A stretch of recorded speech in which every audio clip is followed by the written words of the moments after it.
Фундамент қазып атқанда құрылысшылардың бір 2 сумка ақша тауып алса бола ма, Алланың құдіреті. 2 сумка? Басында түсінбейміз. Кімнен не сұраймыз? Содан Алла тағаланың өзінің бізге жіберген көмегі болар деп түсіндік.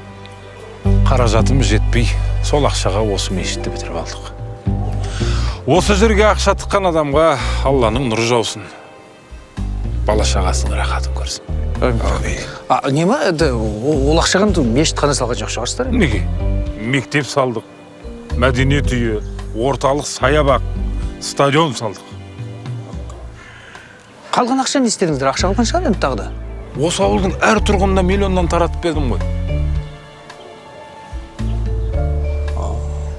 Шүкір. Егесі табылды ма? Оны іздегенде жоқпыз. Жақсы адам шығар. Аман болсын. Шүкір Аллаға, шүкір. Жарайды, жақсы. Жақсы.